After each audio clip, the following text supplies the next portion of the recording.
Mais le sujet qui nous rassemble, en particulier ce soir, c'est une intervention remarquable du président du Faso, son Excellence le capitaine Ibrahim Traoré. À l'occasion de la traditionnelle cérémonie de levée de couleur à Ouagadougou, il a pris la parole et il a énoncé 3 concepts pour nommer la lutte du peuple burkinabé, la lutte du peuple africain du Burkina Faso aujourd'hui. Il en a profité pour évacuer un concept avec lequel on soumet l'Afrique au chantage depuis plusieurs décennies, le concept de démocratie. C'est pour cette raison que j'intitule cette conversation du soir « Le Burkina Faso renvoie la démocratie aux démocrates ». Vous avez bien entendu, démocrates. C'est-à-dire à ceux-là même qui se sont plutôt fait remarquer dans le monde et dans l'histoire par le pouvoir des démons. Le Burkina Faso leur renvoie leur démocratie démoniaque. Je vais expliquer ce que c'est. La démocratie démoniaque, c'est-à-dire la démocratie. Et je voudrais ici dire comment je comprends le président Ibrahim Traoré. Je peux le comprendre d'une manière peut-être différente de la manière dont lui-même il se comprend. Je ne veux pas ici me poser en un quelconque rôle d'exégète officiel de la pensée du président burkinabé. Non. Je n'ai reçu d'aucun membre du gouvernement burkinabé et surtout pas du président du Faso l'interprétation correcte qu'il faudrait faire de ces propos. Je m'exprime ici à mon nom propre en tant qu'analyste politique et serviteur de l'Afrique des libertés. Vous comprenez? Je ne m'exprime d'aucune façon ici comme porte-parole d'une quelconque idéologie officielle du Burkina Faso. Je n'ai aucune responsabilité idéologique auprès du régime du MPSR2 qui dirige le Burkina Faso. Et je n'ai reçu d'aucun membre du régime l'interprétation, on dirait, orthodoxe qu'il faudrait avoir des propos du président Ibrahim Traoré. Autant insister là-dessus pour que les gens ne me prennent pas pour ce que je ne suis pas. Parce que je n'aime pas qu'on me prenne pour ce que je ne suis pas.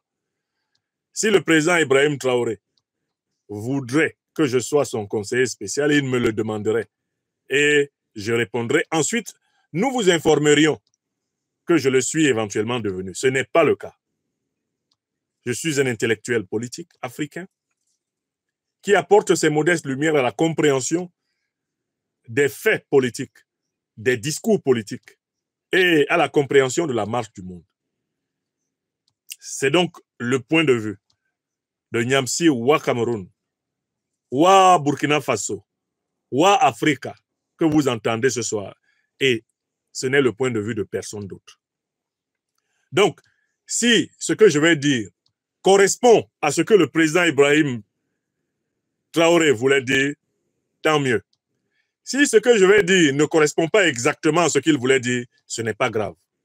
Au moins, ça fera une des interprétations possibles de son propos, à côté des autres interprétations, en attendant que les exégètes officiels du MPSR2, instruits par le président Ibrahim Traoré, viennent éventuellement nous dire ce qu'il fallait comprendre quand il a prononcé les mots « révolution progressiste populaire », en précisant bien qu'il n'est pas là pour la démocratie, mais pour la révolution progressiste populaire du Burkina Faso. Qu'est-ce qu'il a voulu dire? Voilà. Je vais procéder d'une manière très méthodique. Nous autres philosophes, quand on commence à discuter, on aime bien définir les mots. Parce qu'une fois que les mots sont définis, on peut s'entendre sur le sens dans lequel nous nous exprimons. Parce que quand les mots ne sont pas clairement définis, bref, quand chacun ne dit pas comment il comprend un mot, bonjour les malentendus. Bonjour les débats cafouilleux, confusionnels. Bonjour, la confusion des vessies avec les lanternes. D'accord? Donc, je vais donner des définitions. Je vais dire ce que j'entends par le mot révolution, par le mot progressiste. Je vais dire ce que j'entends par le mot populaire, dans la manière dont l'orateur, le président Ibrahim Traoré, les a utilisés. Mais je vais aussi revenir sur le mot démocratie, Parce que c'est un mot que les Africains utilisent, que les hommes en général et les femmes qui sont dans ce monde utilisent, mais c'est un mot qui a rarement été l'objet d'une analyse. Quand on dit démocratie, que dit-on?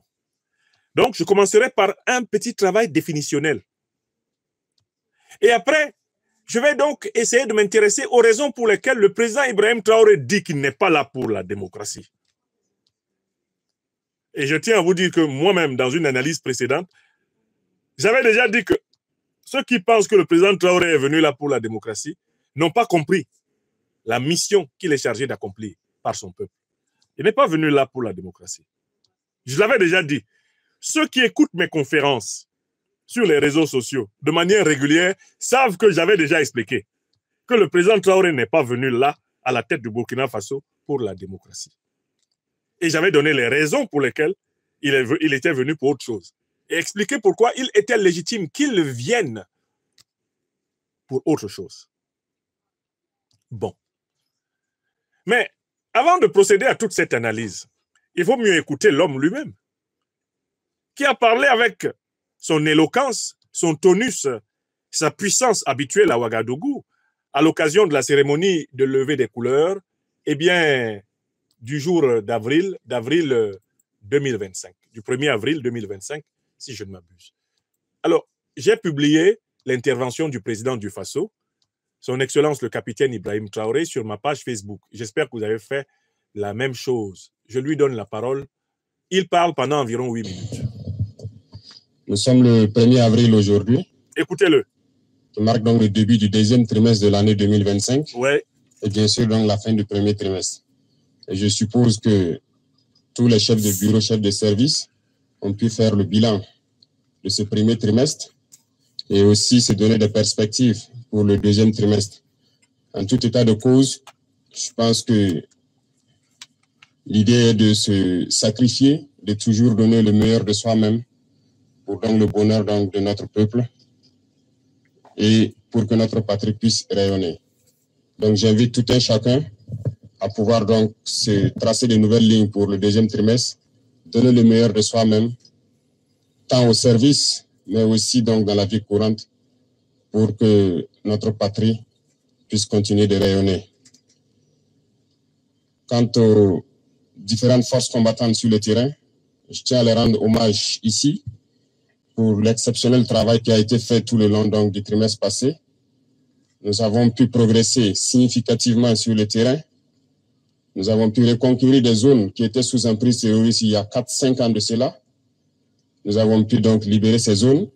D'autres zones sont en phase de consolidation actuellement, ce qui est donc un progrès très significatif, mais aussi appeler les autres forces dans ces zones qui sont dans une relative accalmie à la vigilance, au guet permanent, parce que la perfidie de l'ennemi fait que lorsqu'on est dans une relative accalmie et qu'on baisse la tension, on peut souvent prendre des coups.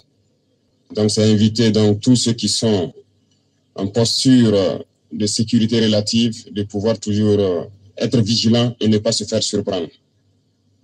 Et aux autres forces vives donc de la nation, c'est inviter tous les travailleurs à redoubler d'ardeur pour que 2025 soit une année donc couronnée de succès à tous les niveaux.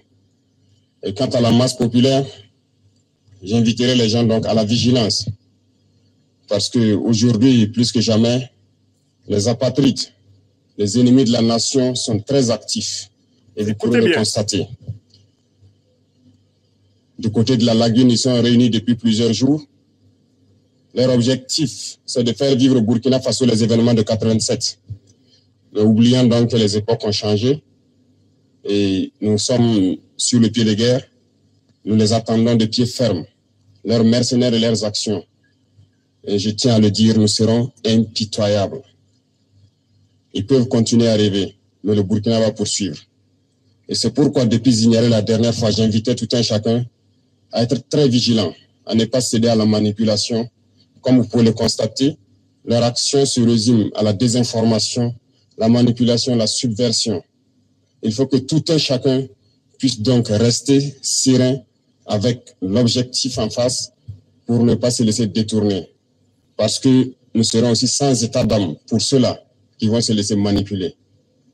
Seuls ceux qui sont cupides, ceux qui veulent tout pour eux-mêmes, peuvent se faire manipuler par ces apatrides-là. Restons concentrés. Et s'il faut qu'on le dise haut et fort ici, nous ne sommes pas dans une démocratie, nous sommes bien en révolution progressiste populaire. Il faut que tout le monde comprenne ça.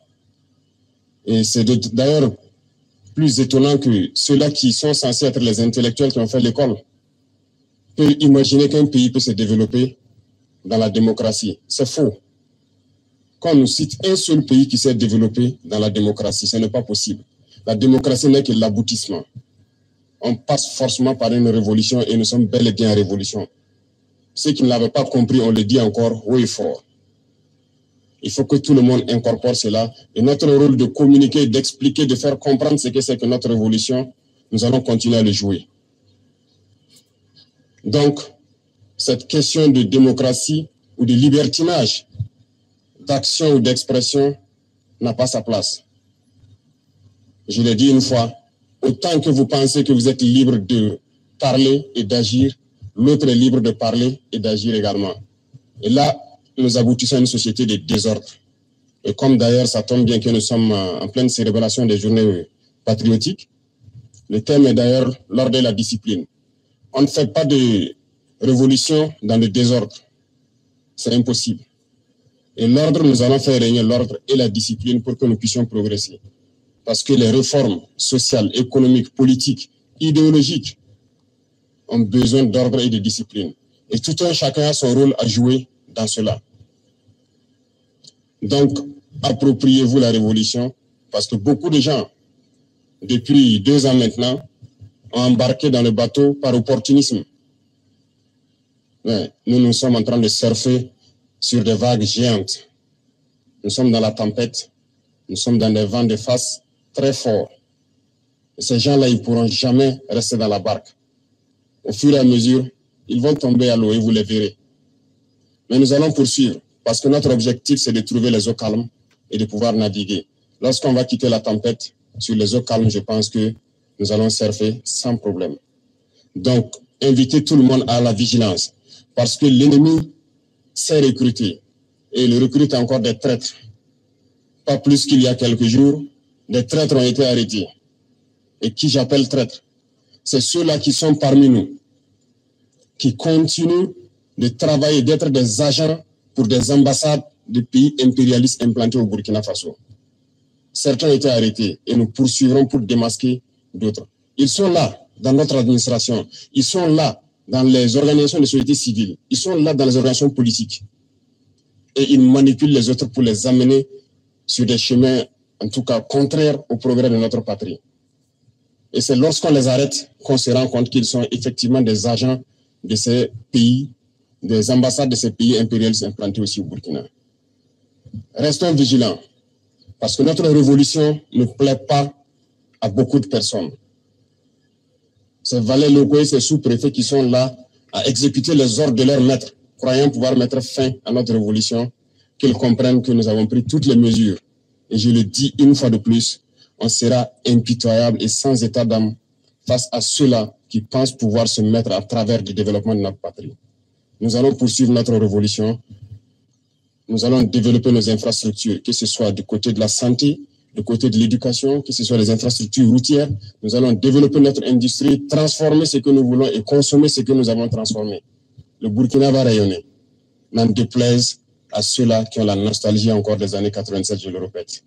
Donc, restez concentrés, restez vigilants, tracez-vous des sillons pour le trimestre à venir et pour la suite de l'année. Et nous resterons donc dans ce chemin de la victoire. Nous continuerons de combattre sur le terrain à reconquérir nos différentes zones.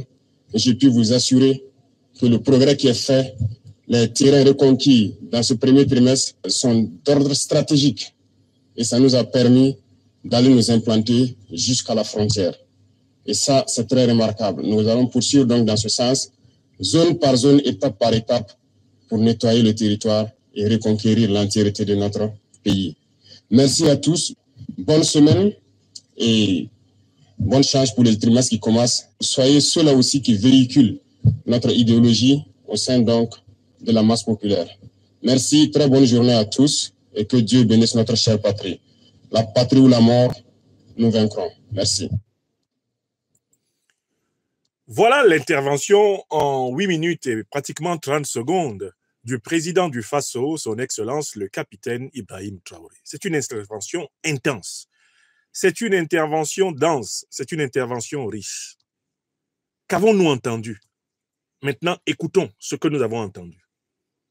Il a commencé par saluer l'organisation de l'État, l'organisation de la société civile au Burkina Faso, qui lutte pour assurer la paix, la sécurité et la prospérité des populations.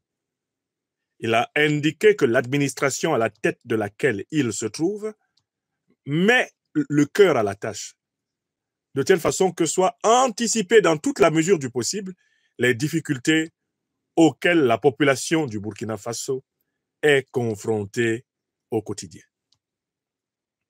La deuxième idée, déployée dans le discours que nous avons entendu,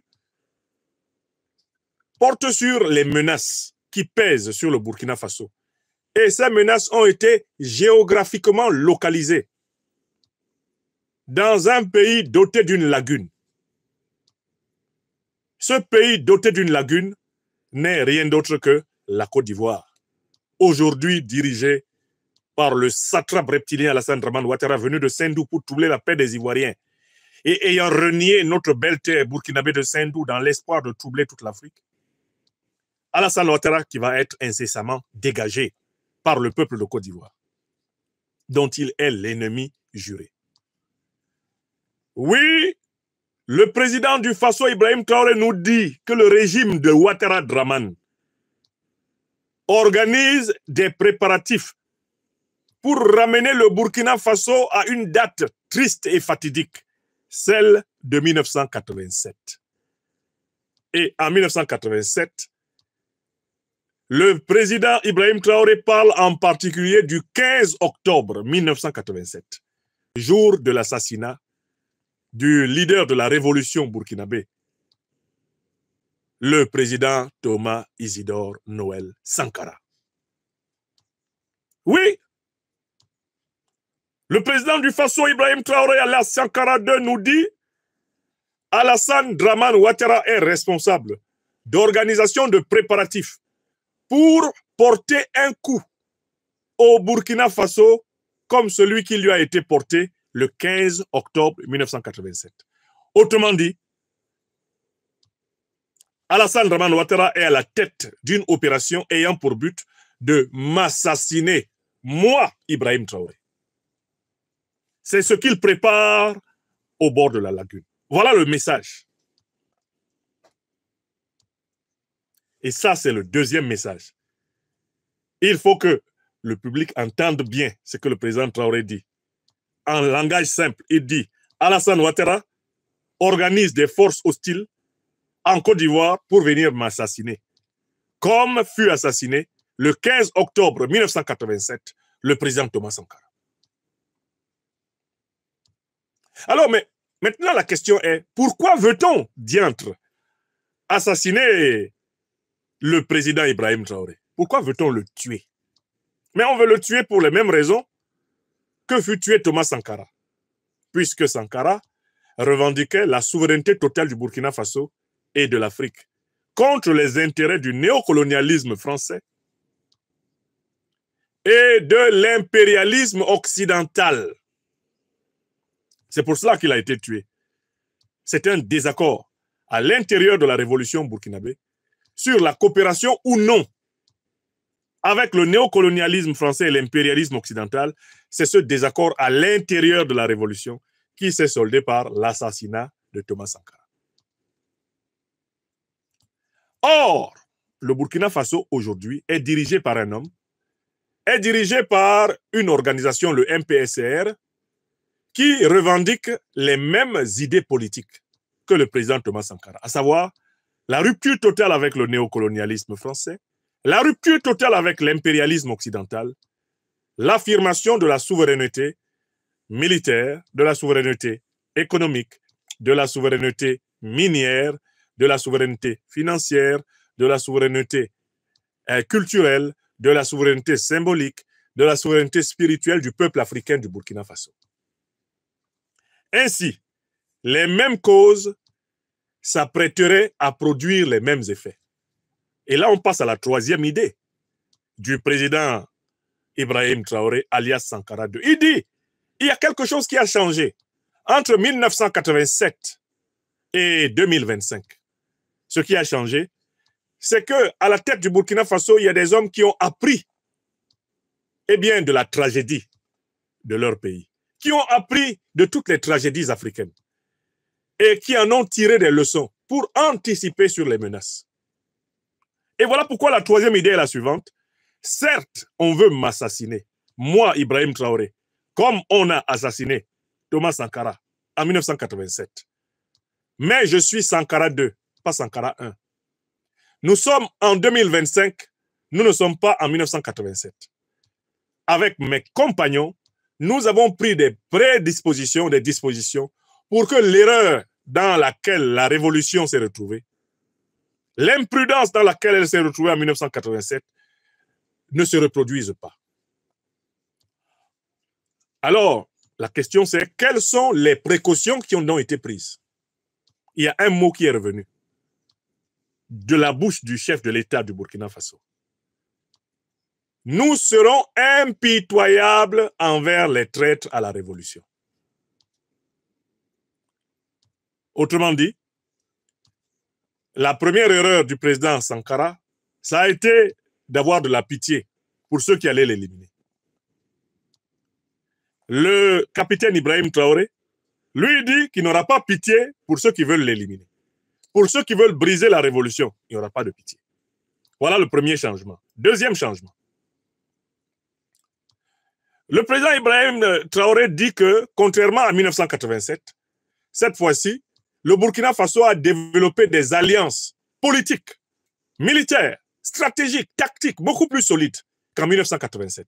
En effet, lorsque le président Thomas Sankara tombe sous les balles de ses compagnons qui sont en désaccord idéologique avec lui, il ne bénéficie pas du niveau d'alliance tactique et stratégique dont bénéficie aujourd'hui le président Ibrahim Traoré. Par exemple, il n'y avait pas en Afrique de l'Ouest une alliance comme l'Alliance des États du Sahel. Alliance militaire. Alliance, politique. Et bientôt, alliance monétaire et économique. Cela n'existait pas. Vous êtes d'accord avec moi?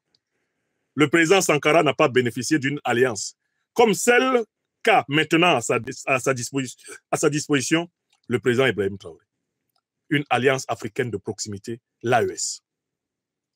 Deuxième élément, en 1987, le président Sankara, bien qu'il appartint à cette époque-là au bloc de l'Est, c'est-à-dire qu'il soit proche de l'Union des républiques socialistes soviétiques, de la Chine, de Cuba, de tous les pays qui appartenaient à l'international socialiste et au bloc de gauche planétaire, le président Sankara n'avait pas eu le temps, même avec Muammar el-Kadhafi qui était à la tête de la Libye, de développer une alliance géopolitique de portée mondiale, comme celle que le président Ibrahim Traoré a eu le temps de développer, non pas simplement avec les pays de l'AES, mais avec la Fédération de Russie.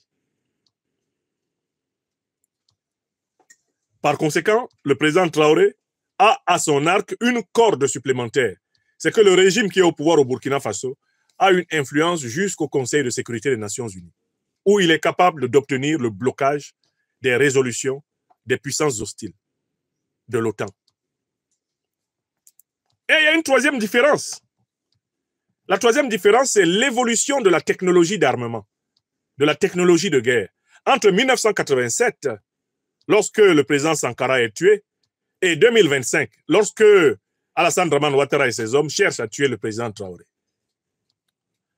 Quelque chose de plus précis s'est affiné dans le domaine de l'armement, c'est le renseignement, c'est la technologie satellitaire.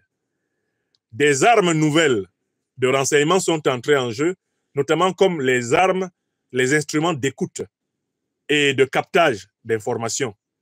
Donc, tous les moyens de la surveillance, pas seulement aérienne, les moyens de la captation d'informations ont connu des progrès faramineux qui ont révolutionné le monde militaire. Il faut ajouter à tout cela l'avènement de la guerre de drones, qui est devenue aujourd'hui le cœur même du combat entre les infanteries ennemies.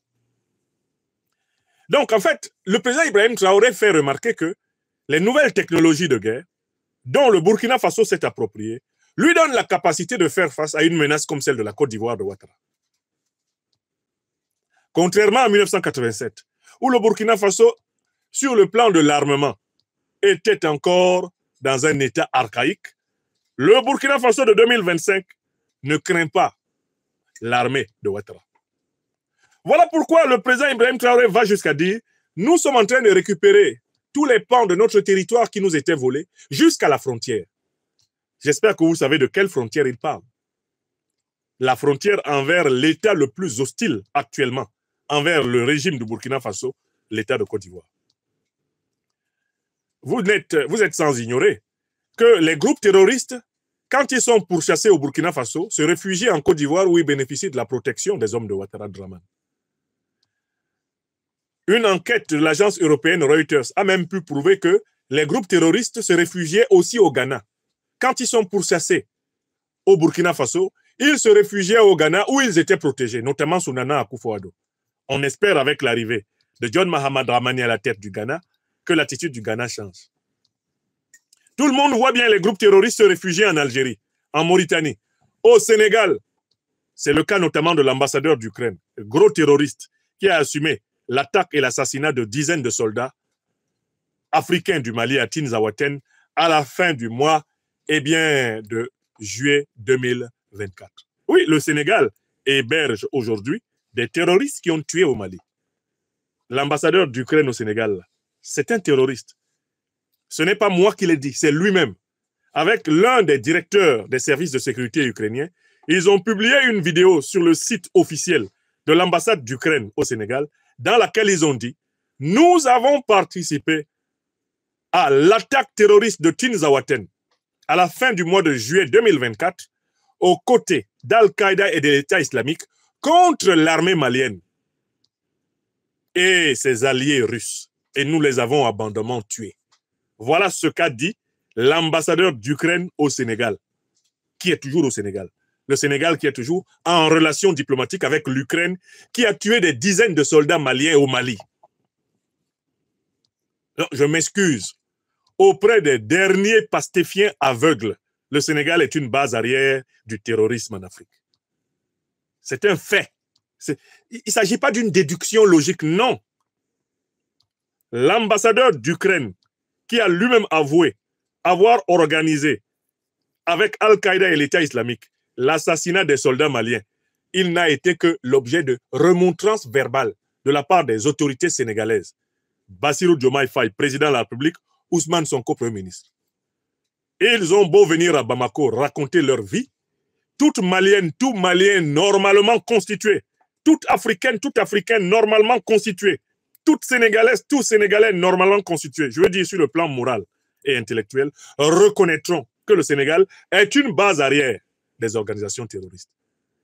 Et ce ne sont pas les révélations de la lettre du continent disant que le Sénégal demande à obtenir une aide de 15 millions d'euros pour sécuriser, avec l'argent européen, sa frontière avec le Mali, alors même que le Mali a répudié tous les soldats occidentaux de son sol. Ce n'est pas cette information qui vient nous apporter quelque chose de nouveau. Mauritanie, base arrière des terroristes. Sénégal, base arrière des terroristes. Algérie, base arrière des terroristes. Nigeria, base arrière des terroristes. Bénin, base arrière des terroristes. Le Togo fait des efforts, mais il continue d'avoir à l'intérieur de son système sécuritaire des officiers et des représentants des puissances qui, en réalité, soutiennent le terrorisme, donc l'OTAN. Ghana, base arrière des terroristes, ça c'est même une enquête de l'Union européenne qui l'a dit. D'accord? Les Ghanéens n'ont qu'à vérifier si les terroristes ne se cachent plus chez eux. Côte d'Ivoire, sous Ouattara, immense base terroriste, avec organisation active. Et ça, le capitaine Ibrahim Traoré, président du Faso, a indiqué la lagune. Pour que tout le monde, personne ne se trompe. Il n'y a que chez nous à Abidjan, on appelle Abidjan, eh bien, la perle des lagunes. Quand il dit du côté de la lagune, le président Ibrahim Traoré veut en réalité simplifier tout pour tout le monde, pour que personne ne se trompe. Il s'agit d'Abidjan. C'est Ouattara Draman. Et nous, serviteurs de l'Afrique des libertés, notre rôle, c'est d'appeler un chat un chat. Et le président Traoré a déjà dit plusieurs fois on organise la déstabilisation du Burkina Faso à partir de la Côte d'Ivoire. Donc, quand il dit la lagune, il ne fait que rappeler ce que nous savons.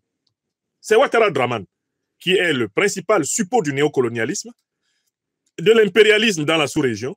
Ouattara Draman qui est chargé de déstabiliser son pays natal, qu'il a renié, le Burkina Faso. Parce que Ouattara est de père et de mère burkinabé de Sendou. C'est ce qu'il est. Il a renié son pays natal pour nuire à son pays natal, nuire à la Côte d'Ivoire, nuire à toute l'Afrique. Mais il sera bientôt dégagé.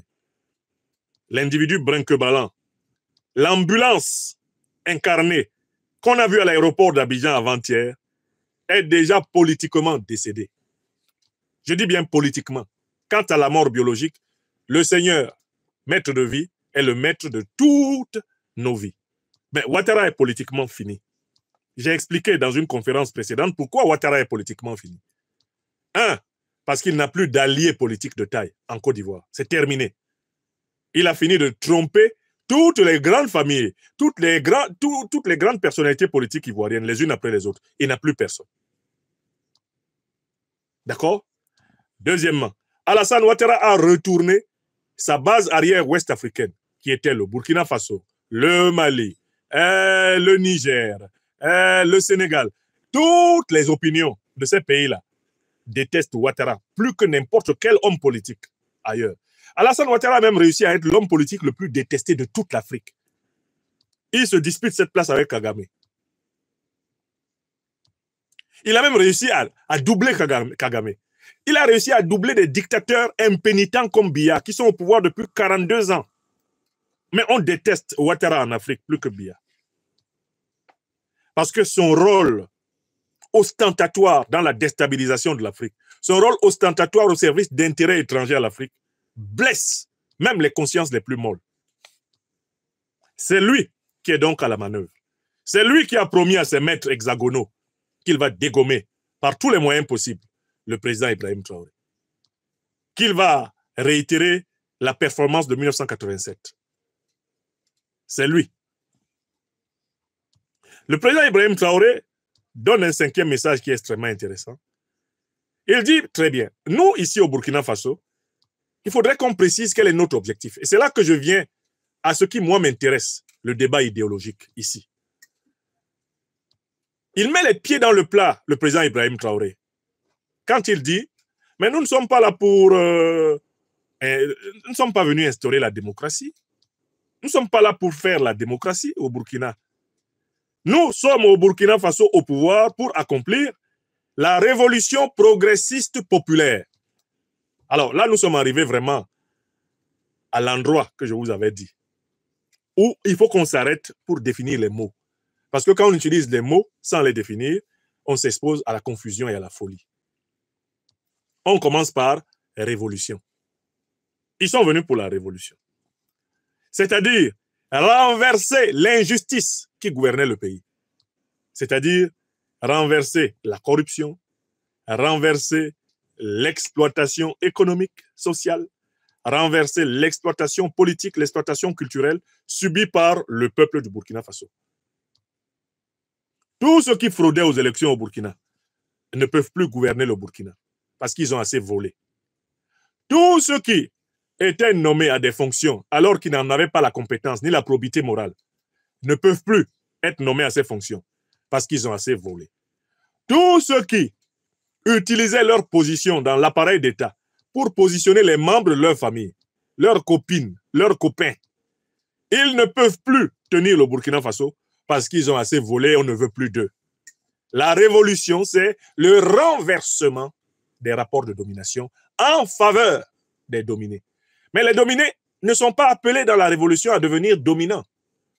Ce qui doit désormais dominer, c'est la loi juste. La révolution a pour but de rétablir l'égalité sociale, l'égalité économique, l'égalité politique. C'est ça le but de la révolution.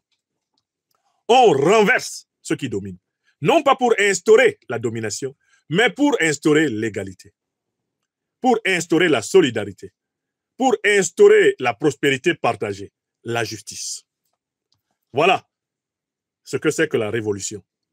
opération de renversement de la domination en vue de l'instauration de relations égalitaires, de relations justes, de relations sensées, acceptables, permettant, eh bien, dans la solidarité, la prospérité partagée, la justice, eh bien, et la liberté relative. Parce que la liberté est toujours relative en société, elle ne peut pas être absolue. Eh bien, l'épanouissement de chacun. C'est ça la révolution. Le mot vient du latin revolutio, qui vient de revolvere, qui veut dire renverser, retourner à l'envers. Hein? C'est ça, la révolution. Bon. Maintenant, il y a un deuxième mot qu'utilise le président Ibrahim Traoré. C'est le mot progressiste. Qu'est-ce que ça veut dire? Le progressisme, c'est la conception selon laquelle l'action politique doit permettre aux plus pauvres, aux plus faibles, aux plus démunis de sortir précisément de leur misère, de leur ignorance et de la violence qui les domine. Les faire progresser. Le progressisme, c'est donc la conception de l'ordre politique comme étant une activité ayant pour but d'amener les plus faibles, les plus pauvres, à sortir de la faiblesse, de la pauvreté, pour venir vivre dans la cité des hommes, dans la justice, l'égalité, la prospérité, la solidarité partagée, le respect mutuel. Le progressisme. Il s'agit donc de s'assurer du progrès social sur le terrain économique, sur le terrain culturel, sur le terrain politique. Le progrès social sur le terrain sécuritaire. Faire progresser la société, l'amener d'un État considéré comme insatisfaisant à un État considéré comme satisfaisant. Faire progresser. Il y a donc un lien intime entre la révolution et le progressisme. Car on fait la révolution pour faire progresser la société, pour amener la société dans un état jugé meilleur que son état précédent. D'accord? Populaire, qu'est-ce que ça veut dire? Il ne s'agit pas d'une révolution d'une partie de la société burkinabé au détriment de l'autre. Il ne s'agit pas de faire progresser certains burkinabés en abandonnant les autres. La révolution doit être progressiste et populaire, c'est-à-dire qu'elle doit concerner toutes les couches de la société. Le peuple, dans toute sa diversité, doit être amené à participer à l'amélioration de sa condition. Ce n'est pas une révolution oligarchique, une révolution élitiste, une révolution aristocratique, c'est-à-dire une révolution réservée à certains. Non. Le président Traoré est venu arranger le Burkina Faso pour tous les Burkinabés. Donc, c'est une révolution populaire. Elle ne se fait pas par les élites sans le peuple. Elle se fait avec le peuple. Et les élites populaires sont les élites qui sont écoutées par le peuple, mais ce sont aussi des élites qui écoutent le peuple. Elles émanent du peuple et en même temps, eh bien, elles apportent au peuple le meilleur d'elles-mêmes pour que le peuple progresse. C'est une relation dialectique. Il ne s'agit pas d'élite de domination, mais au contraire d'élite de service. Élite sacerdotale. Élite engagée pour l'amélioration de la condition eh bien, des opprimés, des pauvres, des ignorants. Donc, l'expression révolution populaire, révolution progressiste populaire, renvoie donc très clairement à la grande tradition de la gauche révolutionnaire africaine, influencée d'une part, non seulement par l'idéal traditionnel de la justice, qui gît à l'intérieur de toutes les cultures africaines. Les cultures africaines sont des cultures de la solidarité, de la justice, de la vérité. D'accord? La révolution consiste à lutter pour que ces valeurs de la tradition africaine, la solidarité, la justice et la vérité, s'incarnent dans des institutions et permettent aux gens de bien vivre leur traversée sur la terre. OK? Mais ce qu'il faut bien comprendre ici, c'est que la révolution progressiste, eh bien, populaire, s'inspire aussi des luttes qui ont été menées par les grands peuples révolutionnaires de la planète tout entière.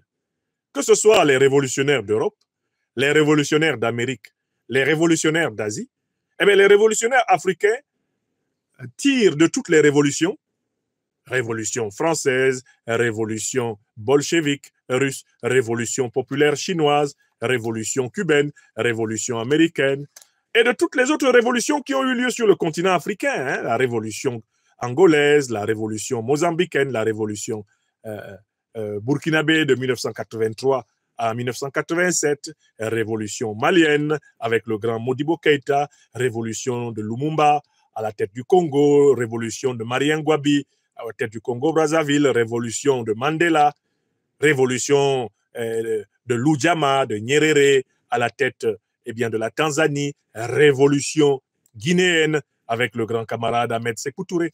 Les Africains qui revendiquent la révolution progressiste populaire affirment appartenir à cette grande tradition.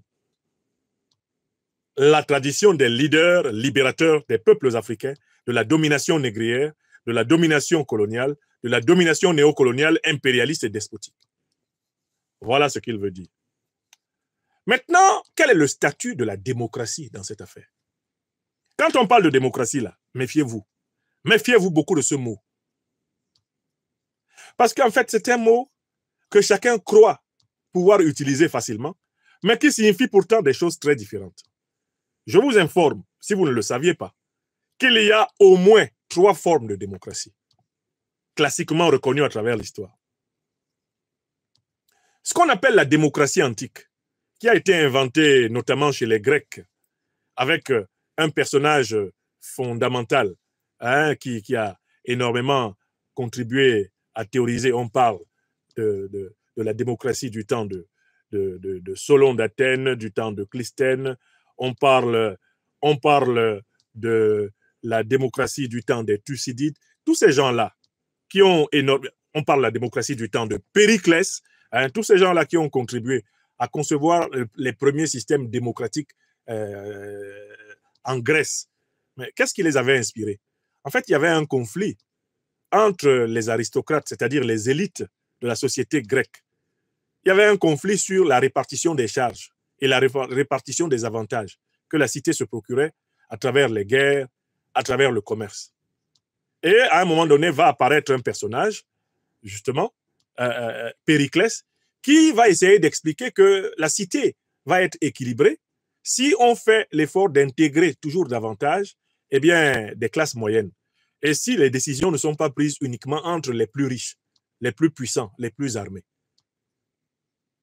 Périclès est considéré comme le père de la démocratie grecque, non pas parce que, en fait, il intégrait la totalité du peuple dans le système politique, mais parce qu'il était le plus ouvert des hommes d'État de son temps envers ceux qui possédaient moins de richesses, moins de femmes, moins d'enfants, moins de terres, etc. Il estimait qu'il fallait quand même discuter avec eux. Il fallait intégrer la classe moyenne à l'intérieur des institutions pour que la cité soit stable. Mais quand la démocratie a été inventée chez les Grecs de l'Antiquité, les femmes n'y avaient pas droit. Les esclaves n'y avaient pas droit. Les étrangers n'y avaient pas droit. Et les dirigeants dans la démocratie antique grecque étaient choisis par tirage au sort. Ce sont des pratiques que les gens n'imaginent même pas aujourd'hui. Les premières démocraties occidentales là, fonctionnaient par tirage au sort. C'est-à-dire que comme les cités étaient d'ailleurs de petite taille, on prenait le nom de chacun des citoyens, puisqu'il n'y avait que les mâles, les masculins, les êtres humains masculins qui avaient droit à l'exercice du pouvoir. On prenait leur nom, on l'écrivait sur un petit bout de papier, on jetait ce nom à l'intérieur, tous les noms des hommes, des mâles en capacité de diriger la cité, on jetait leur nom dans une urne qu'on appelle la boulet, et ensuite on tirait au hasard le nom de ceux qui allaient être les magistrats pendant une certaine durée de temps. Voilà comment on choisissait les dirigeants dans la démocratie grecque antique. Les femmes en étaient exclues, les esclaves en étaient exclus, les étrangers en étaient exclus. C'est ce modèle-là qui va inspirer la deuxième forme de démocratie qu'on reconnaît dans l'histoire de l'Occident et qu'on appelle la démocratie représentative. Celle qui va passer désormais par la constitution des parlements et par la désignation des dirigeants par l'élection, par le vote.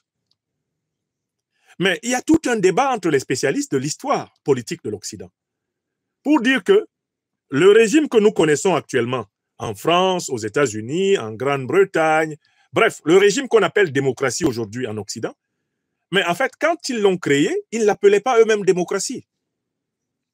Il y a un excellent philosophe politique, spécialiste de sciences politiques français, qui s'appelle Bernard Manin, et qui a écrit sur le régime représentatif, un essai sur le régime représentatif, qui a démontré qu'en fait, les fondateurs du système politique actuel qu'on a en Europe, en Amérique, et qui s'appelle démocratie, ne l'appelaient pas démocratie. Ils l'appelaient régime représentatif. Et ceux qui ont créé les républiques que nous voyons aujourd'hui, ceux qui ont créé les systèmes politiques qu'on appelle démocratiques, eh bien, en Grande-Bretagne, en France, en Italie, bref, en Europe, en Amérique et dans les pays influencés par l'Europe, comme, mettons, le Japon, l'Inde, ou, je ne sais pas, l'Australie, tous ceux qui ont créé cela, à l'origine, n'appelaient pas cela démocratie. Ils étaient même opposés à la démocratie. Il faudrait lire les écrits de Jean-Baptiste Sieyès, l'un des penseurs du régime représentatif, pour comprendre que, en fait, les fondateurs du régime représentatif étaient des antidémocrates. Alors, ils ont créé la désignation des dirigeants par l'élection, ce qui a du coup favorisé l'émergence d'une classe particulière qu'on appelle la classe politique. C'est-à-dire des gens qui possèdent de l'argent pour financer des campagnes, des gens qui possèdent des journaux pour imposer leur candidature dans l'opinion, des gens qui possèdent des instituts de sondage pour dire que tout le monde veut voter pour eux, alors que ce n'est pas vrai, des gens qui possèdent des conseillers en communication pour polir leur image et ainsi ravir la vedette, etc. Bref, en fait, le principe électoral a créé une classe politique qui possède des moyens exceptionnels de faire carrière en politique au détriment eh bien, des classes populaires. Il y a donc toute une tradition en philosophie politique, pas seulement en France, mais partout en Europe et même en Amérique, pour dire que ce qu'on a actuellement aux États-Unis, là, en France, en Allemagne, en Italie, en Belgique, ce n'est pas la démocratie au sens de la démocratie antique, c'est un régime représentatif. C'est par abus de langage qu'on appelle cela démocratie représentative. Mais moi, j'ajoute au passage que j'observe l'Occident de très près et j'y vis depuis maintenant plus de 25 ans pratiquement. N'est-ce pas? Mais je me rends compte qu'ils ont toujours 12 monarchies. Mais si l'Occident était aussi passionné de démocratie que cela, pourquoi n'a-t-il pas choisi de maintenir le principe du choix des dirigeants par tirage au sort? Pourquoi l'élection présidentielle en France ne se fait pas au tirage au sort? On pourrait aussi prendre tous les noms des Françaises et Français en capacité d'être président de la République, jouissant à peu près de leur capacité morale, intellectuelle, et jouissant de leurs droits civiques, et on tire leur nom au hasard pour savoir qui va être président de la République pendant 5 ans. On peut le faire. Monsieur Macron n'est pas plus français que les autres Français qui peuvent être président de la République. Alors, pourquoi est-ce qu'on a imposé le principe électif et pourquoi on tient à appeler démocratie? Cela même qu'on sait ne pas vraiment être conforme à ce qu'on appelait originellement démocratie. Il faut que vous vous rendiez compte qu'il y a 12 monarchies en Europe. Les Pays-Bas, c'est un royaume. La Norvège est un royaume. Le Danemark, c'est un royaume. L'Espagne est un royaume. L'Angleterre est un royaume. Le Luxembourg, Monaco sont des royaumes. La Suède est un royaume. Le Danemark, etc. sont des royaumes. Et on les appelle des monarchies constitutionnelles parce que le gouvernement est élu selon les principes démocratiques, mais pas le roi. Et dans tous ces pays-là, le roi est chef de l'État. Mais comment quelqu'un peut être chef d'un État qui prétend être démocratique sans être élu, lui? Et il n'a même pas été tiré au sort. Ils sont chefs d'État par hérédité, par naissance. Donc en fait, le principe démocratique, là, tel qu'il a évolué depuis l'Antiquité jusqu'à maintenant, il faut que les Africains arrêtent de penser que les Occidentaux eux-mêmes le respectent à la lettre. Nulle part. D'ailleurs, il n'y a aucun système, entre guillemets, démocratique occidental qui soit la photocopie exacte d'un autre. Si vous regardez les constitutions de la France, des États-Unis, la loi non écrite de l'Angleterre, vous regardez la constitution belge, vous serez très étonné des bigarures qu'il y a dedans. J'espère que vous savez que dans un pays comme la Belgique, quand vous êtes recruté dans un certain nombre d'institutions, vous devez prêter serment de ne jamais critiquer le roi. Est-ce que vous savez qu'en Belgique, là, à côté, la Belgique est à 300 km d'ici. Est-ce que vous savez qu'on n'a pas le droit de critiquer le roi? Quand on fait quand on entre, par exemple, dans les institutions scientifiques des universités de Belgique, on doit signer un acte d'allégeance. Tu dois dire, je ne vais jamais critiquer le roi. Astaghfirullah. Mais pourtant, ce sont les Belges là qui viennent donner des leçons de liberté d'expression en Afrique. Vous vous rendez compte des choses comme ça? Quand vous étudiez tout ça, vous vous rendez compte qu'en fait, la démocratie, c'est même pas très clair dans la tête des Occidentaux eux-mêmes. Mais il y a une troisième figure de la démocratie dont je voudrais parler, c'est ce qu'on appelle la démocratie populaire. C'est celle qui s'est inspirée du courant des idées socialistes, du marxisme, du léninisme et du maoïsme. C'est celle qui se pratique globalement dans les anciens pays du bloc de l'Est et notamment dans des pays aujourd'hui comme la Corée du Nord, la Chine populaire, Cuba, etc. Ils appellent leur système des systèmes de démocratie populaire. Et ils estiment que leurs systèmes sont plus justes que les démocraties représentatives, ou si vous voulez, les régimes représentatifs d'Occident. Pourquoi? Parce que dans ces systèmes-là, la totalité du peuple appartient au parti-État et contribue à la décision et participe à sa mise en œuvre. Ils estiment, globalement, en Chine, à Cuba, en Corée du Nord, être les vrais démocrates. Contrairement aux Occidentaux qui seraient des faux démocrates pour eux, parce qu'en Occident, en fait, ce qui est favorisé, c'est l'oligarchie, c'est la minorité des hommes et des femmes politiques qui possèdent le capital culturel, le capital financier, le capital médiatique, le capital idéologique, pour toujours se faire élire entre eux, les uns contre les autres, mais au détriment de la majorité de la population. Il y a trois figures de la démocratie. Démocratie antique, démocratie représentative, je vous ai montré que c'était un abus de langage, et démocratie populaire.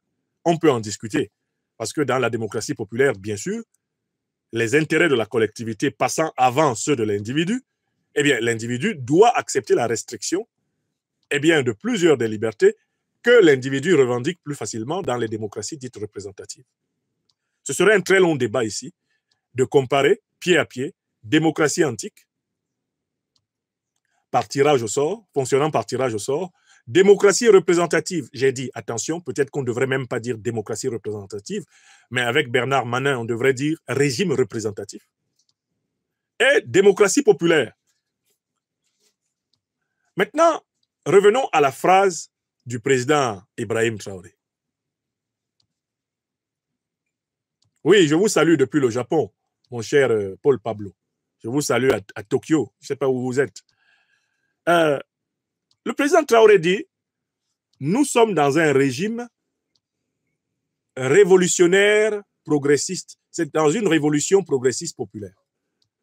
Et il ajoute, la démocratie, ce n'est pas notre objectif maintenant, c'est plus tard que la démocratie viendra. Qu'est-ce qu'il veut dire par là? Il ajoute aussi, attention, nous ne sommes pas en démocratie au Burkina Faso, parce que beaucoup d'entre vous entendez par démocratie le droit de faire tout ce qu'on veut. L'exercice spontané, aléatoire, fantaisiste de la liberté. Chacun fait ce qu'il veut. Là, c'est la démocratie. Alors, écoutons bien les mots du président Traoré. D'abord, on n'est pas en démocratie au Burkina. C'est vrai ou c'est faux? Mais il a raison. Le Burkina Faso ne pratique pas la démocratie antique. Le Burkina Faso a provisoirement suspendu la pratique de la démocratie dite représentative, même si cette démocratie était souvent truquée. Le Burkina Faso n'est pas encore arrivé dans un régime de démocratie populaire, comme l'est par exemple la Chine. Donc le président Ibrahim Traoré est véridique. Il dit que le Burkina Faso est en révolution. C'est-à-dire qu'on est en train de renverser encore les éléments négatifs et dominants de la société. On est en train de mettre la société au point. On est en train d'ajuster la société. On ne peut pas prétendre qu'on est déjà dans la société ajustée. Parce que si vous dites que nous sommes en démocratie, vous voulez suggérer qu'on est déjà soit dans la démocratie grecque antique, soit dans la démocratie représentative occidentale, soit dans la démocratie populaire à la chinoise. On n'y est pas. C'est un acte d'honnêteté intellectuelle. Mais écoutez, on n'y est pas pourquoi? Mais parce que nous avons d'abord à redresser par la révolution le pays. Nous avons à créer la prospérité, à créer l'égalité, à créer la justice qui manque. Comment voulez-vous qu'on instaure un régime démocratique sans s'être assuré que les droits qui permettent aux sujets démocratiques de se sentir égal aux autres sujets, ces droits lui sont garantis? Mais quelle démocratie on peut assurer dans un pays où certains meurent encore de faim? De quelle démocratie va-t-on parler dans un pays où certains sont encore exposés aux attaques terroristes? Plus que d'autres. Dans quelle démocratie va-t-on dire qu'on est installé alors qu'on n'a pas encore réussi à couvrir les besoins de santé de la totalité de la population? Dans quelle démocratie on va prétendre qu'on est déjà alors qu'on n'a pas encore assuré à toutes les générations une éducation de pointe?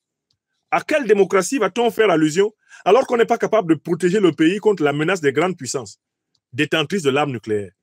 À quelle démocratie va-t-on prétendre alors qu'on n'est même pas encore les maîtres de notre propre monnaie avec laquelle nous faisons des affaires? Le président Traoré dit, mais on n'a pas rempli les conditions pour prétendre appartenir même à l'une des trois formes. Nous sommes en chemin pour nous approprier notre histoire. Voilà ce qu'il a dit. Et cela est scientifiquement vrai. Même les pays qui se prétendent démocratiques ne le sont pas.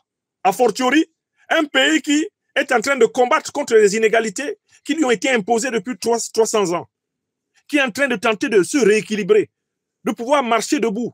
Un pays qui essaie de refonctionner, de s'assurer le minimum vital pour dire nous sommes en humanité. Vous venez lui raconter des histoires de démocratie? Il y a démocratie dans ces conditions-là? Et le président Traoré de faire valoir un argument. Tous ces pays qui se disent démocratie, dites-nous quel progrès a été généré par le principe démocratique. Mais la France des rois, elle s'est développée par quoi? L'accumulation de la richesse, notamment entre autres par le pillage des autres continents. La colonisation, c'était la démocratie.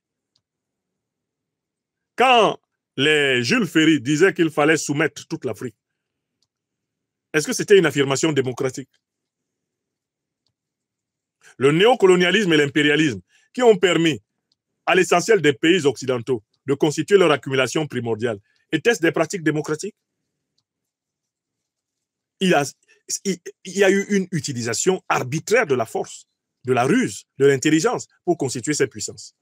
Ce ne sont pas des méthodes démocratiques qui leur ont permis de se donner les moyens de la puissance.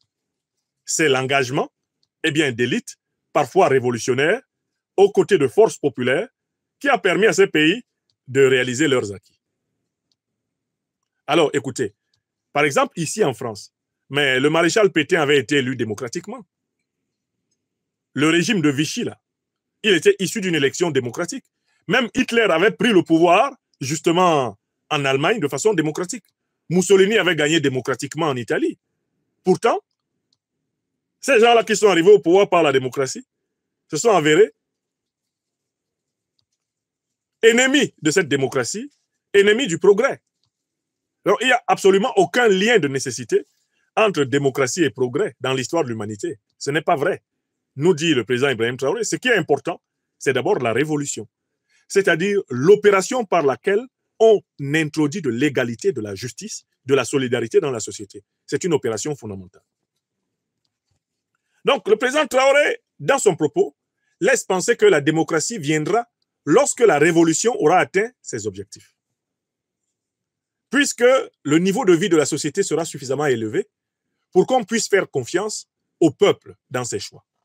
Le peuple aura reçu la formation, l'éducation qu'il faut pour pouvoir faire des choix matures. Mais moi, précisément à cet endroit-là, je formule une idée différente.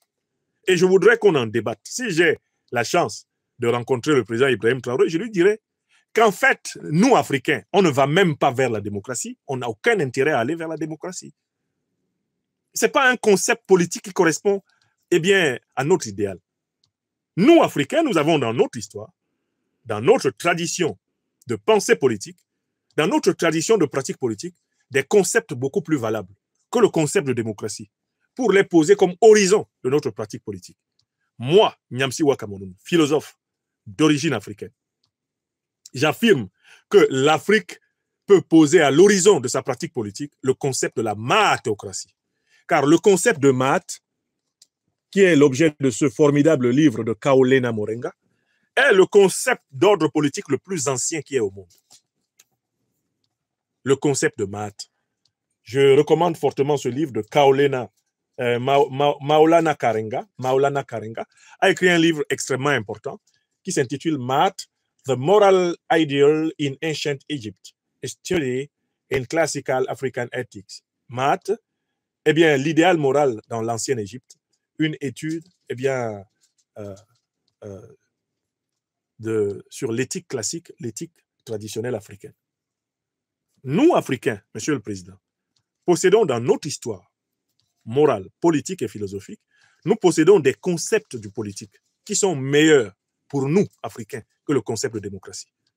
Non seulement vous avez raison de dire qu'au Burkina Faso, on n'est pas en démocratie, mais je vais travailler d'arrache-pied, Monsieur le Président, pour vous démontrer que la révolution est bien progressiste, populaire. La révolution progressiste populaire a pour objectif la maatocratie. Elle a pour objectif d'instaurer un état de droit d'inspiration civilisationnelle africaine. Pas la démocratie. Il faut même renoncer à leur promettre que nous allons vers quelque chose qu'ils ont pensé pour nous. Non, nous n'allons pas vers la démocratie. Nous allons vers la maatocratie. Nous allons vers l'afrocratie. Nous allons vers un ordre politique conforme à notre idéal de civilisation. Et quand nous parlons de notre idéal de civilisation, ce n'est pas le mot démocratie que nous utilisons. Le mot le plus ancien que nous, Africains, sur la planète Terre, utilisions pour dire notre idéal politique, c'est le mot Maat. Maat qui veut dire vérité, justice, solidarité. C'est le concept philosophico-politique le plus ancien, élaboré sur le continent africain. Je vous mets au défi d'en trouver un autre. Élaboré dans l'une des langues africaines les plus anciennes et qui se trouve à la racine de la quasi-totalité des langues négro-africaines. La langue de Kemet, la langue kémitique, la langue de Kamit, la langue du pays des Noirs, que certains appellent donc l'Égypte ou le négro-égyptien, l'égyptien négro-pharaonique. Donc, Monsieur le Président, vous avez ouvert une porte magnifique vers des travaux scientifiques profonds dont nous avons tous la responsabilité. Vous nous donnez du travail, Excellence, Monsieur le Président Ibrahim Traoré. D'abord en récusant le concept de démocratie, là tout de suite, comme étant un concept régulateur de la politique africaine. Ce que vous dites est conforme à la science. Le principe démocratique non seulement n'est pas appliqué de manière uniforme sur la Terre, mais en plus, ce n'est pas un principe d'inspiration africaine. Je vois des gens qui ont essayé de forcer l'histoire de la civilisation africaine pour y trouver à tout prix la démocratie et ainsi dire que c'est nous qui l'aurions créée. Non, on ne veut même pas avoir créé la démocratie. Ce que nous avons créé, c'est la maatocratie. C'est le pouvoir de Maat. Il faut travailler sur ces concepts. Il faut travailler sur les concepts par lesquels les grandes civilisations du continent africain ont dit l'ordre politique. Et ces concepts tournent autour du principe de vérité, de justice et de solidarité.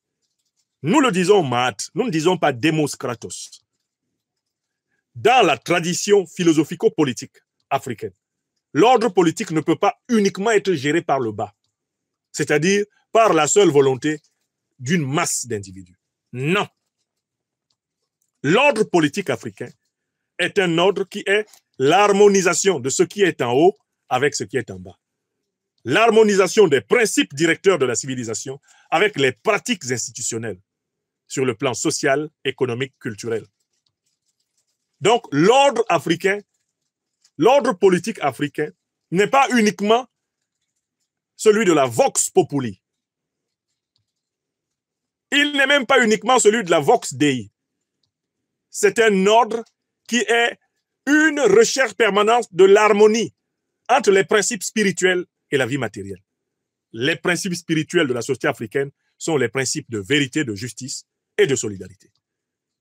L'ordre politique doit s'efforcer en permanence de se rapprocher de ces principes. Nous avons ici deux pyramides. Celle qui conduit justement au principe suprême de la Maat, qui est la vie, qui est Ankh, qui est le Tout-Puissant, qui est Dieu créateur, et dont la base est la totalité de la création, et puis celle que l'homme construit pour que le principe suprême se manifeste en bas. La cité terrestre doit être le reflet de la cité céleste. Et la politique n'est rien d'autre que l'harmonisation de la société par rapport aux principes civilisationnels. Et les principes civilisationnels sont d'essence divine dans la tradition africaine. Donc nous ne sommes pas, Excellence, Monsieur le Président, nous ne sommes pas en marche vers la démocratie. On n'en a rien à cirer. Ce n'est pas la marche, ce n'est pas le chemin des Africains. Nous sommes en marche vers la réconciliation avec les principes directeurs de la civilisation négro-africaine, des principes qui doivent être eux-mêmes actualisés pour pouvoir affronter les défis du présent, tout en gardant fidélité à la grande inspiration du passé. Qu'est-ce que c'est que la tradition? La tradition, c'est la préservation de ce qui nous permet d'affronter l'avenir dans le passé. Tout ce qui dans le passé ne passe pas, parce que cela demeure vivant. Voilà ce à partir de quoi nous devons nous construire pour inventer l'avenir. Et c'est ça la tradition. C'est la réception de ce qui est vivant, de ce qui n'est jamais mort dans le passé, qui vit ici et maintenant et qui vivra encore et encore quand nous nous serons passés. Donc, on n'a même plus de compte à rendre à la philosophie politique occidentale, à l'histoire politique occidentale. L'histoire politique africaine doit s'écrire dans ses propres concepts, crânement, comme le rappelait si bien le professeur Bourema Kansai, ministre de l'Enseignement supérieur et de la Recherche scientifique du Mali, préfacier de notre livre L'impérial terrorisme, lors de la célèbre et mémorable conférence dédicace de ce livre le 15 février 2025 au mémorial président Modibo Keïta de Bamako au Mali.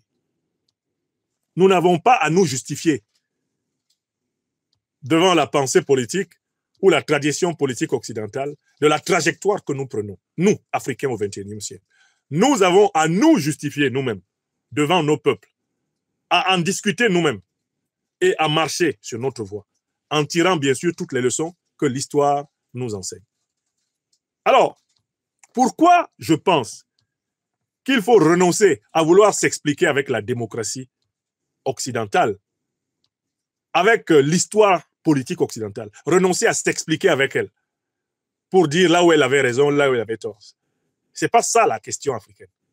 Mais parce que on a tenté de nous dire que l'histoire de l'humanité était une longue ligne et que l'Occident politique était au sommet de l'idéal et que les autres peuples de la Terre devaient marcher pour arriver vers lui.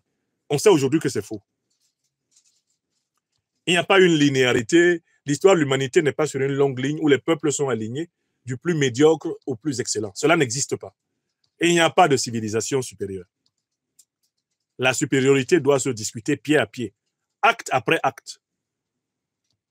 On peut trouver de la supériorité et de l'infériorité dans toutes les civilisations à la fois et de façon même parfois contradictoire. Alors, puisque les civilisations ne sont plus alignées sur une hiérarchie au sommet de laquelle il y aurait l'Occident, mais les révolutions progressistes ou populaires africaines n'ont plus besoin de se régler sur les concepts de l'histoire politique de l'Occident, mais sur les concepts de l'histoire politique africaine, qui sans doute a rencontré l'histoire politique de l'Occident, mais qui ne peut pas s'y résumer. Quand on nous prêchait la démocratie et les droits de l'homme, ça n'a pas empêché les mêmes de nous vendre à pratiquement 100 millions en esclavage. Quand on nous prêchait la démocratie et les droits de l'homme, ça n'a pas empêché les mêmes qui nous la prêchaient à nous envahir en Afrique, à nous massacrer, à nous chasser de nos terres et à les piller pendant 200 ans de colonisation. La même bouche qui nous parlait de démocratie est celle qui nous déportait, qui nous exterminait, qui nous traquait, qui nous expropriait, qui nous réduisait aux travaux forcés. La même bouche.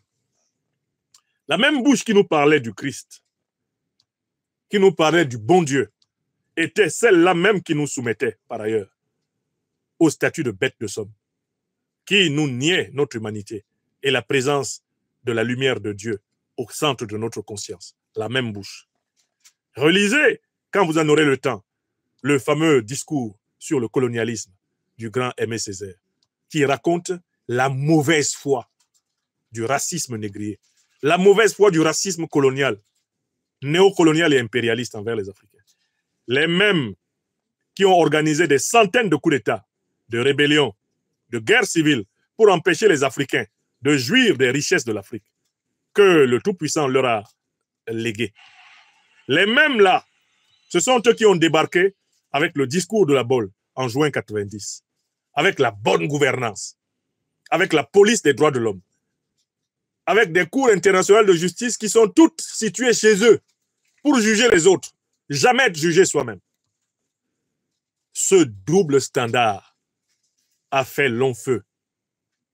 L'Afrique ne veut plus régler sa pensée politique, sa théorie politique, son invention politique sur l'histoire politique de l'Occident, de l'Asie ou de l'Amérique. L'Afrique se règle sur elle-même. Et ce que le président Ibrahim Traoré a dit est de ce point de vue d'une importance capitale. L'Afrique ne va plus se référer à la démocratie des démocrates. Qui est-ce que j'appelle démocrate? Ce sont ces puissances qui, tout en pratiquant la pire des méchancetés qu'on puisse imaginer dans ce monde, l'extermination de peuples entiers, les déportations, les génocides, les ethnocides, tout en pratiquant les pillages, la destruction des religions, de belles civilisations dont on enviait la profondeur, au point même de tenter d'en singer la paternité. Le fait qu'on se soit permis de proclamer dans ces conditions-là la beauté de la démocratie, de la bonne gouvernance, des droits de l'homme, alors que les mêmes bouches qui le faisaient ont perpétré les pires abominations planétaires. Cela, c'est l'art du démon. Le démon, c'est l'esprit divisé, divisif, l'esprit antinomique, l'esprit capable de faire le meilleur en proclamant le pire, de faire le pire en proclamant le meilleur. C'est l'esprit de mensonge, l'esprit de mauvaise foi, l'esprit biscornu. Ce principe démoniaque, c'est lui qui a présidé à la soi-disant démocratie des puissances négrières, des puissances coloniales, néocoloniales et impérialistes. Oui, il fut un temps où nous nous pâmions devant la démocratie française, la démocratie américaine, la démocratie britannique. Mais peut-on encore se pâmer devant cette démocratie entre guillemets quand on se rend compte que ce sont ces démocraties qui ont détruit la Libye, armé Al-Qaïda et l'État islamique, organisé l'invasion et la déstabilisation du Sahel et de toute l'Afrique? Qui peut encore se pâmer en contemplant ces démocraties qui sont derrière les armes de Kagame et de Museveni, avec lesquelles des millions de Congolais sont en train de périr depuis des décennies? Qui peut encore s'émouvoir devant cette démocratie quand on voit le 2 poids 2 mesures qu'a révélé le conflit russo-ukrainien, là où les mêmes qui ont perpétré les pires invasions du monde, qui ont encore leur camp militaire dans le pays des autres, ils veulent donner des leçons à la Russie, alors qu'ils ont fait pire que la Russie et qu'ils continuent à faire pire? Ceux-là même qui ont bombardé l'Irak, qui ont bombardé l'Afghanistan, qui ont bombardé la Serbie, qui ont bombardé la Libye, ceux-là même qui ont bombardé l'Afghanistan, à n'en plus finir, qui bombardent le Yémen, ceux-là qui détruisent le peuple palestinien, qu'est-ce qu'ils peuvent encore dire aux Africains? Qui peut se tenir du haut d'une puissance occidentale quelconque pour faire la morale à l'Afrique? Personne. Pourquoi? Parce que maintenant, l'information a suffisamment circulé. Quand le 31 janvier 2025, devant le Sénat, Mme Tulsi Gabbard révélait que ce sont les États-Unis qui ont financé Al-Qaïda et l'État islamique pour déstabiliser la Syrie, l'Irak, l'Afghanistan, la Libye, l'Afrique. Elle est aujourd'hui chef du renseignement américain. Qui peut, sur la base des documents qui ont été déclassifiés, par exemple, aux États-Unis, se tenir encore devant les Africains pour leur dire « Nous avons participé à la lutte antiterroriste en Afrique ». Mais comment les puissances qui ont délivré des lignes du budget de leur trésor public à payer Al-Qaïda, à payer l'État islamique, comment peuvent-elles encore se tenir devant nous autres Africains et dire « Nous vous aidons, nous vous avons aidé, nous comptons vous aider dans la lutte antiterroriste ». Comment allez-vous aider les Africains à combattre les terroristes que vous financez, que vous renseignez, que vous armez et que vous médiatisez?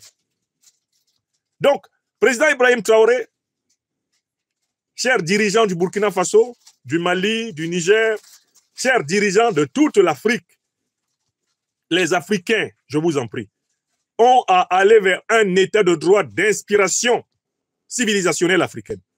Nous possédons un concept du politique qui est suffisamment riche pour inspirer l'idéal politique africain contemporain. Nous n'allons plus courir derrière les concepts, les idéaux que d'autres ont fixés pour nous en Afrique. Nous ne courons plus après leur démocratie, leur soi-disant bonne gouvernance, leurs droits de l'homme. Non, nous allons après notre mahatocratie, notre manière à nous de bien gouverner, notre conception de la solidarité humaine. D'accord? Nous avons à les définir et à nous y tenir. L'Afrique a à définir son idéal politique et à s'y tenir.